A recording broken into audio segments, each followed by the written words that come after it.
نالا بہتانا اس کا کیڑا، کہا نام بھی میرا صحیح نہیں رکھا ہے۔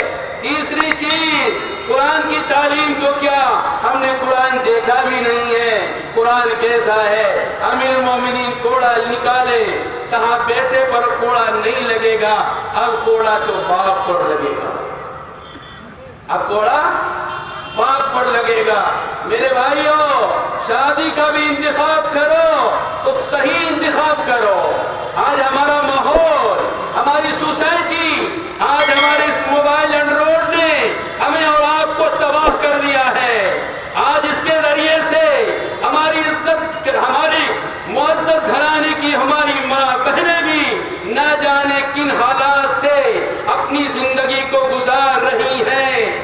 اس لیے میرے بھائیوں، اگر عزت چاہتے ہو، اس ملک میں عزت کے ساتھ جینا چاہتے ہو، تو ہمیں اور آپ کو اللہ کی قرآن اور نبی کی حدیث پر عمل کرنا ہوگا، شادی کا صحیح انتخاب کرنا ہوگا۔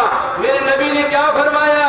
تنکح المرأة لأربع، لمالها ولنسبها ولجمالها ولدينها، وقال النبي صلى الله عليه وسلم فاصبر بذات الدين، فاصبر بذات الدين۔ میرے بھائیوں، دینداری کو تلاش کرو، دینداری کو تلاش کرو، مال کبھی بھی تلاش نہ کرو۔ آپ کے علاقے میں دیکھے ہوں گے بڑے بڑے مالدار منٹوں میں خاک پتی ہو جاتے ہیں، لاکھ پتی۔ بڑی بڑی خوبصورت کا بھی انتخاب نہ کرو، ایک نہ ایک دن چہرے پر جھریاں آئیں گی۔ خوبصورتی منها خلقناکم وفیہا نعیدکم ومنها نخرجکم تارۃ اخری، جس مٹی سے بن کر آئے ہو اپنی خوبصورتی لے کر اسی مٹی میں دفن کر لیے جاؤ گے، یہ خوبصورتی مل جائے گی۔ وَلِنَسَبِهَا، اور نسب کو بھی زیادہ دیکھنے کی ضرورت نہیں ہے، ایک لڑکیاں فرار، ایک لڑکے فرار، نسب بھی چوپٹ ہو کر رہ جاتا ہے۔ میرے بھائیوں، میرے دوستوں، میرے بزرگوں، میری بات کو کان میں رکھنا، انتخاب کرو تو کرو دینداری پر کرو، بددینی پر کبھی نہ کرنا۔ اگر دینداری ہوگی، گھر بسے گا، سماج بسے گا، سوسائٹی بسے گی، محبت ہوگا، اور محبت کے بعد نیک صالح اولاد تو فرمائے گا۔ جب نیک صالح اولاد ہوگا، اللہ عالم دین بھی بنائے گا، اللہ امام بھی بنائے گا، اللہ انجینئر بھی بنائے گا، ڈاکٹر بھی بنائے گا، پروفیسر بھی بنائے گا، سائنٹسٹ بھی بنائے گا، اور ٹیکنالوجی کا بہت بڑا ماہر بھی اللہ بنائے گا۔ لیکن میرے بھائیوں، ہماری سوسائٹی میں آج کیا ہے؟ اتنا دو گے تو اتنے پر شادی ہوگی، بنا مانگے تو شادی بھی نہیں ہو رہی ہے۔ ہو رہی ہے؟ آپ جس سماج میں بستے ہو، جس علاقے میں بستے ہو، ایک آدیواسی سماج ہے، ہم اور آپ تو کہتے ہیں کہ مہذب سماج نہیں ہے، لیکن وہ شادی کرتا ہے تو جا کر پوچھ لو اس کے لوگوں سے، الٹے لڑکی والے لڑکے کو نہیں دیتے، لڑکا والا لڑکی کو دیتا ہے، سارا خرچ دیتا ہے۔ آج ہم کیا کہہ رہے ہیں؟ اسلام نے کیا کہا؟ ایجاب اور قبول، دو گواہوں کی موجودگی، نکاح ہو گیا، کچھ بھی نہیں ہے۔ مسجدوں میں نکاح کرو، اعلنوا نکاح، وفی المساجد، مساجد میں اعلان کر کے نکاح کرو۔ مساجد ہمارے لیے میرج ہال ہے، مساجد ہمارے لیے علمی کارخانہ ہے، مساجد ہماری لیے عبادت کا ڈیپو ہے۔ لیکن آج مسلمان بڑے بڑے میرج ہال بنا رہے ہیں، بڑے بڑے میرج ہال بک کر رہے ہیں، لاکھوں روپے خرچ کر رہے ہیں، لیکن یہ مسلمان میرج ہال کھول سکتا، بیٹیوں میں ڈیکوریشن کر سکتا، کروڑوں روپے خرچ کر سکتے، لیکن اسکول نہیں کھول سکتا، کالج نہیں کھول سکتا، یونیورسٹی نہیں کھول سکتا۔ اگر مسلمان یونیورسٹی کھول لیتا، کالج کھول لیتے، اپنے اسکول کھول لیتا، اس طریقے سے اس ملک ہندوستان کے اندر عیسائی مشنریاں اپنی تمام اسکولیں چلا رہے ہیں، اس کو کوئی پرواہ نہیں ہے کہ ہماری مہیلاؤں کو، ہماری لڑکیوں کو، ہمارے لڑکوں کو نکال دو۔ آج نکل گئی ہماری لڑکیاں، آج ہمارے پاس یونیورسٹیاں ہوتی، اسکول ہوتے، کالج ہوتے، تہذیب کے ساتھ، نکاب کے ساتھ، عزت کے ساتھ دینی کے ساتھ وہ تعلیم حاصل کرتی. لیکن افسوس آج مسلمان ڈیکوریشن میں ناجائز خرچے میں پڑھ کر اپنے کو تباہ کر رہے ہیں اور اپنی امت کو بھی وہ تباہ کو برباد کر رہے ہیں. اس لیے نکاح آسان کرو، بالکل آسان کرو. آج نکاح مشکل ہو رہا ہے، اس لیے میں نے کہا کہ 8 لاکھ ہماری مسلم لڑکیاں ہندو بن چکی ہیں. یہ سروے کہہ رہا ہے. نہ جانے چھپ چھپا کے کتنی ہماری بیٹیاں، کتنی ہماری ماں اور بہنیں غیروں کے ہاتھوں کو ہاتھ پکڑ کر اپنے گھر کو الوداع کہہ رہی ہیں. اس لیے میرے بھائیوں، یہ جہیز جو ہے ڈیمانڈ، یہ کینسر سے بھی زیادہ خطرناک ہے، بہت بڑا خطرناک ہے. میرے ایک دوست ہیں، بہت بڑے ڈاکٹر ہیں، اس نے کہا کہ بھائی آپ کے ہندوستان میں وہ زمانے جاہلیت آ چکا ہے جو زمانے جاہلیت مکہ میں ہوا کرتا تھا، مدینے میں ہوا کرتا تھا، یثرب میں ہوا کرتا تھا، کہ اپنی لڑکیوں کو زندہ درگور کرتے تھے. آج تو زندہ درگور دور، ماں کے پیٹ میں ہی مار دیا جاتا ہے. الٹرا ساؤنڈ کرتے ہیں، اس الٹرا ساؤنڈ کے ذریعے سے دیکھ لیتے ہیں، ڈاکٹر بتا دیتا لڑکا ہے یا لڑکی. اگر لڑکی ہوتی ہے میرے بھائیوں، ایک رے ہوتا ہے، وہ رے ڈالا جاتا ہے، اور جب مادر رحم میں جاتا، وہ لڑکی اس رے سے بچنے کے لیے کبھی اس طرف جاتی ہے، کبھی اس طرف جاتی ہے، کبھی اوپر بھاگتی ہے، کبھی نیچے بھاگتی ہے، لیکن وہ رے اس دماغ پہ سر کے پچھلے حصے میں وہ رے ٹھوکر مارتی ہے اور ٹکڑے کر دیتی ہے، بیچ سے پھاڑ دیتی ہے، اور وہ چور چور اور ٹکڑے ٹکڑے ہو کر ماں کے اس عضو کے حصے سے وہ نکال دیا جاتا ہے. میرے بھائیوں، ہم مسلمان ہیں، ہم نے اللہ کا کلمہ پڑھا ہے، ہم نے پیارے نبی محمد رسول اللہ صلی اللہ علیہ وسلم کی پیاری سنت کو اپنے سینے سے لگایا ہے. تو ہر حال میں، ہر حالات میں اللہ نے جس طریقے سے بھی دنیا میں رکھا ہے، بیٹا ہو یا بیٹی، لڑکا ہو یا لڑکی، یہ ہمارا مقام نہیں ہے کہ ہم اس کو الگ کر سکیں، بلکہ اللہ تعالیٰ نے ہماری لڑکیوں کو، ہماری ناریوں کو اللہ نے سب سے زیادہ عزت بخشا ہے، اسے مقام دیا ہے. آپ شادی کرنے جاتے ہو، کوئی دنیا کا قاضی کسی لڑکے کا نکاح نہیں پڑھا سکتا جب تک کہ سب سے پہلے اس لڑکی سے اجازت نہ لے لیا جائے. جب ہماری بہن اجازت دیتی ہے تب تو نکاح ہوتا، ورنہ نکاح نہیں ہو سکتا. یہ اسلام کا پیغام ہے، یہ اسلام کا پیغام ہے. اس پر عمل کیجئے، اپنی عزت بچائیے. ایک سے ایک ونگ چل رہی ہے. ہم جانتے ہوں گے، اب تو یوٹیوب کا زمانہ ہے، اب تو نیٹ کا زمانہ ہے، اب تو سب کچھ آپ کی ہتھیلی میں ہے، سب جان رہے ہو. میرے بھائیو، آپ کے گھر سے آپ کی بہنوں کو نکالنے کے لیے کمیٹی تشکیل آج سے 10 سال پہلے ہی دے دی گئی تھی. وہ مضبوط اور منظم ہو چکی ہے، اور اس کے ہاتھوں میں پیسے ہوتے ہیں، لیپ ٹاپ ہوتا ہے، موبائلیں ہوتی ہیں، گاڑیاں ہوتی ہیں. اور ہماری اس بہنوں کے گھر میں جاتے ہیں جو غریب ہیں، جو کمزور ہیں، جو مالی اعتبار سے کمزور ہیں، جس کا ماں باپ دھیان نہیں دیتا، جس کے بھائی لاپرواہ ہیں، اس کے گھر جاتا دھیرے دھیرے اس کی مدد کرتا ہے. کبھی کاپی سے، کبھی قلم سے، کبھی موبائل سے، کبھی لیپ ٹاپ سے، دھیرے دھیرے اس کے موٹر سائیکل میں بیٹھتا، آفس میں جاتا، اسکولوں میں جاتا، ناشتے کراتے، اور کراتے کراتے کراتے کراتے اس حالت پر پہنچتے ہیں کہ آپ کی لڑکی کو آپ کی نظروں کے سامنے، آپ کی آنکھوں کے سامنے، ماں کی آنکھوں کے سامنے، بھائی کے آنکھوں کے سامنے اس نئی نویلی بہنوں کو نکال دیا جاتا ہے اور لے کر چلے جاتے ہیں. پھر اس کو غلط یوز کرتے ہیں، اس کے ساتھ عیاشی کرتے ہیں، اس کے ساتھ برائیاں کرتے ہیں، اور پھر وہ دن دور نہیں ہوتا، گھر والے بھی چھوڑ دیتے ہیں، اللہ میں وہ بھی چھوڑ دیتا ہے، اور وہ بھی دلدل کی زندگی کو وہ گزارتا ہوا نظر آتا ہے. اس لیے میرے جوانوں، میرے بھائیوں، اپنی عزت کو بچاؤ، اپنی ماں بہنوں کی عزت کو بچاؤ. اللہ کے احکام اور ایمان کو مضبوطی کے ساتھ پکڑ کر اس زندگی کو گزارو۔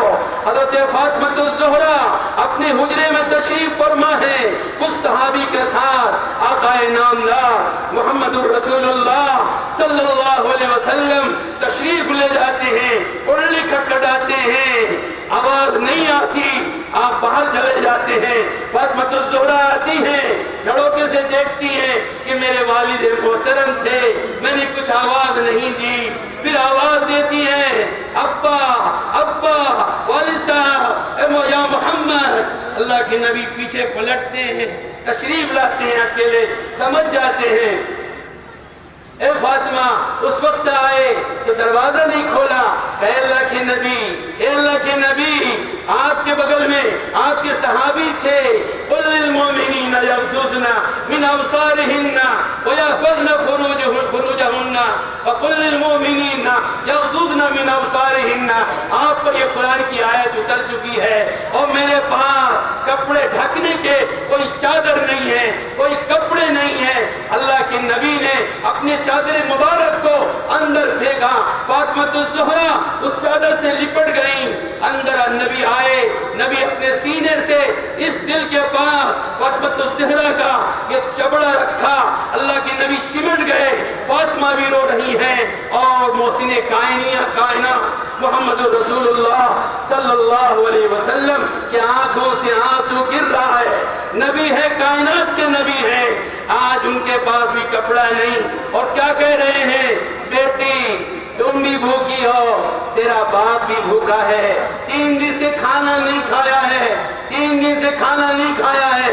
وہ دن دور نہیں گیا، علی کو بٹھلا دیا، اے علی بیٹھو، میرا آخری وقت ہے، میری 3 نصیحتیں ہیں، ان میں سے میں ایک نصیحت بتا رہا ہوں۔ وہ ایک نصیحت کیا تھی، جب میں دنیا سے گزر جاؤں تو میرے مرنے کا اعلان نہ کرنا، دن کے اجالے میں میرا جنازہ نہ نکالنا، میرا جنازہ رات کے اندھیرے میں نکلے گا۔ وہی ہوا، رات کے اندھیرے میں کیوں نکلے گا؟ کہا کہ اس آیت کے آنے کے بعد میرے چہرے کو کسی نے نہیں دیکھا، میں یہ چاہتا ہوں، میری یہ تمنا ہے کہ میں یہ قبر کی گود میں جاؤں تو میرے کفن کو، میرے اس کفن کو کوئی اجنبی کا نظر نہ پڑے۔ ایک طرف علی کندھا لیے ہوئے ہیں، دوسری طرف حضرت حسن حضرت حسین ہیں، رات کے اندھیرے میں کس کا جنازہ؟ علی کی بیوی کا جنازہ۔ کس کا جنازہ؟ محمد رسول اللہ صلی اللہ علیہ وسلم کی صاحبزادی، چہیتی بیٹی، دل کی ٹکڑا، اس کا جنازہ ہے۔ کس کا جنازہ؟ جنت کی سردار کا جنازہ ہے۔ کس کا جنازہ؟ حضرت حسن حضرت حسین کی ماں کا جنازہ ہے، رات کے اندھیرے میں جا رہا ہے۔ ادھر غفاری جنگل میں رہا کرتے تھے، دوڑتے دوڑتے آئے، کیا بات ہے علی؟ کہا یہ نبی محمد رسول اللہ صلی اللہ علیہ وسلم کی چہیتی بیٹی فاطمہ کا جنازہ ہے، اس کو لے جا رہے ہیں۔ زار و قطار رونے لگے، ہاں ہاں، کیا ہم اس سے بڑھ گئے؟ کیا ہم اس سے بڑھ گئے؟ تو پھر دنیا اس کو سلام کرتی تھی، 24 ہزار مربع میل پر حکومت کرنے والا عمر فاروق رضی اللہ تعالیٰ عنہ، ان کی آخری وقت ہے، عبداللہ کے گود، اپنے بیٹے عبداللہ کے گود میں ہے، عبداللہ ابن عمر کے، کہتے ہیں باپ، عمر کہتا ہے اے بیٹا ویحک، مجھے زمین پر لٹا دو۔ اس کان سے لٹا دیا، زمین سے رگڑ رہے ہیں، اے اللہ تو نے مجھے نہ بخشا، تو نے مجھ پر رحم نہ کیا، اے اللہ میری کیا ہوگی؟ پتہ نہیں میری روح پرواز کرے گی، جنت کا رخ لے گی یا جہنم کا رخ لے گی؟ اگر جنت کا رخ لے گی تو میں خوش آمدید کہوں گا۔ اے اللہ کیا ہوگا، کیا گزرے گا؟ کون کہہ رہا ہے جس کو اللہ کے نبی محمد رسول اللہ صلی اللہ علیہ وسلم نے اس دھرتی پر اس دنیا میں جنت کی بشارت دی؟ کون عمر ہے جس کے بارے میں قرآن کی آیت اترتی تھی؟ کون ہے عمر جس کے بارے میں اللہ کے نبی کی زبان سے نکلی ہے میرے بعد اگر کوئی نبی ہوتا، نبی بننے کی صلاحیت کسی میں ہے تو وہ میرے عمر میں ہے۔ وہ عمر کہہ رہا ہے تو ہمارا اور آپ کا